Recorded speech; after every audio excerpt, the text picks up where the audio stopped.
So in this footage today, I am making some ATC cards for a group trade, and I really wanted to do almost like a vintage botanical science drawing. What do you call those? I feel like I should have pushed the cream background a little bit more, but oh well.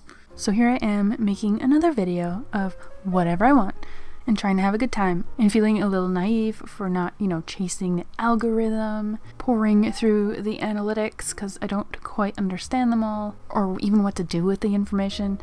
I think I just wanted to do a little complimentary shout out to the algorithm for doing such a good job. Thank you for not just blindly putting me in front of a bunch of people who probably wouldn't actually want to watch my videos. I think I just wanted to chat about it because there are so many people who are trying to share their art with the world or whatever it is that they're doing and creating. They get so burnt out and frustrated. I know because I've been there a million times. Saying things like, the algorithm hates me, and posing questions like, how do I make videos that the algorithm likes? It sounds weird, like the algorithm is some kind of sentient monster who just gatekeeps views based on like its personal preferences, and it really kind of makes me think of Etsy. It sounds similar to like when new shops come into the forums and complain that they aren't getting any sales after they just post their items up in their shop and then sit there and wait for people to know that they exist, and everyone say, oh, it's the economy. Like, it's just the economy. Nobody can afford to, like, buy stuff on Etsy right now. It will get better.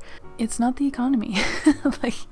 And it's the same thing with small channels and small social media accounts. It's not the algorithm's fault or anything like that.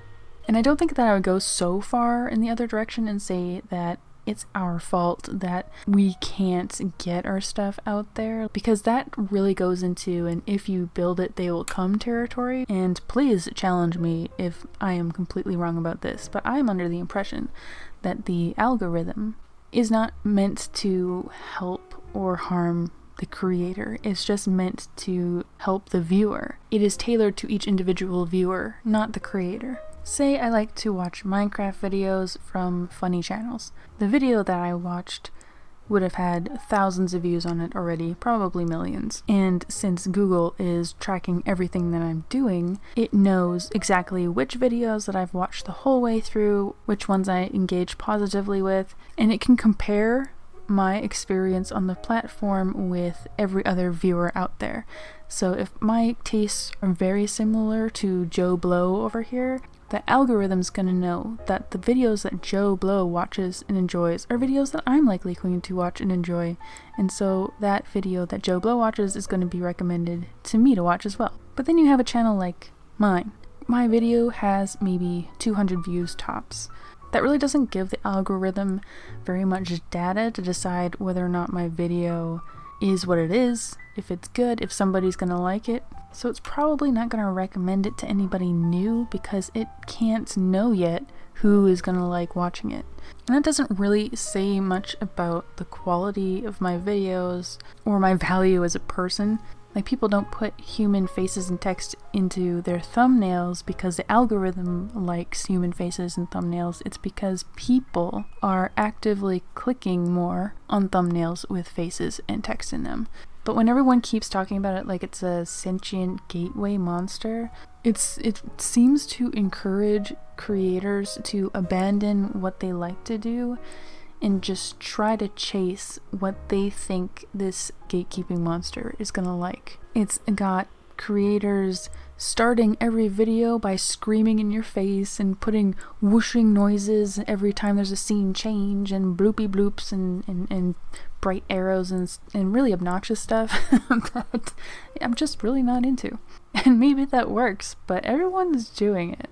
People keep saying, oh man, I miss YouTube when it was just creators doing stuff for fun and not for money, doing whatever they want to do and making cool things and being true to themselves, which is a sentiment I really love. Like, I love. I appreciate, because sometimes it does feel like I'm just doing it wrong. So it does provide a little bit of a boost. But like, we're still out here. YouTube has billions of channels, most of which are abandoned because they didn't grow big enough in a short amount of time. Millions of active channels that are just really small. We don't make any money, and we still do things that we want to do, and not, to chase an algorithm or whatever it is. You just have to look for them. I don't know the last time I actually went physically searching for a smaller channel to subscribe to. To bring up Etsy again, they used to have a button that lets you go to a random shop that hasn't had its first sale yet, and people used to use that to throw little welcome parties, and I think Twitch does a thing too where you can raid smaller channels and broadcast them. And if we had a button like that on every platform, I think it would be used a lot. Or maybe there is one and I've literally never gone looking for it. But that would be preaching to the choir, because you're here listening to me ramble while making drawings. And hi. How did you get here? How did you find me? As Twisted Disaster often says, leave a comment or a like in order to feed the bot, because the bot is hungry and data is its food. But yeah, just watch out. Watch out for the defeatist attitude around this algorithm stuff. Uplift rather than commiserate.